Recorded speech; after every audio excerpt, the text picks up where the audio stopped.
এই যে আবরার, আমার ছোট্টবেলার ভালোবাসা, আমার স্বপ্নের পুরুষ। আচ্ছা, তুমি আমার দিকে কখনো ঠিকভাবে তাকাও না কেন? সেই ছোট্টবেলা থেকে আমার ঘুম হারাম করে আমার স্বপ্নে এসেছো, জানো? আমি মরে যেতে কাকে চাই? তোমাকে। তোমার বউ হতে চাই। হায় আল্লাহ,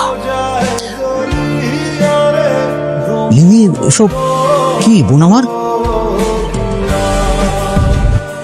আবরার, আচ্ছা তুমি বলো তো, তুমি তোমার লাইফ নিয়ে কবে সিরিয়াস হচ্ছ? আমিও লাইফ নিয়ে অনেক সিরিয়াস।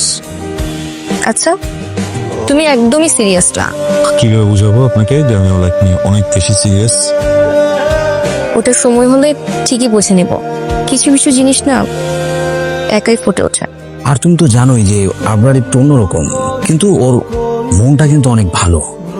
ওরা আসলে তোকে এখানে চাকরিটা দিয়েছে আমাদেরকে ছোট অনুভব করানোর জন্য। একটা মানুষ কখন বড় হয় জানো? কখন? যখন মানুষটা সরি বলতে শিখে।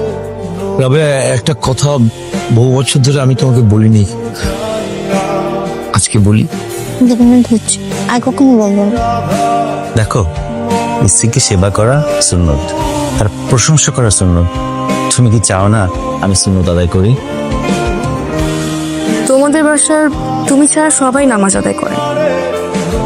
করবো করবো বলে করা হচ্ছে না। তাই স্টুপিড, তাই আমাকে চেনো? যাও। তোমার মাঝে না ইগো কাজ করে।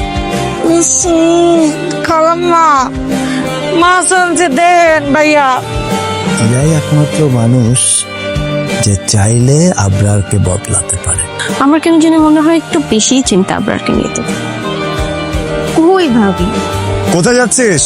ভার্সিটিতে ভাইয়া। বাবা, আমাকে ক্ষমা করিস।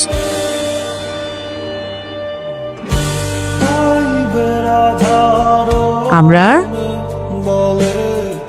তুমি হঠাৎ এখানে আমাকে বলতা? তোর সাথে কথা বলতে ইচ্ছে করছে, তাই চলে আসলাম।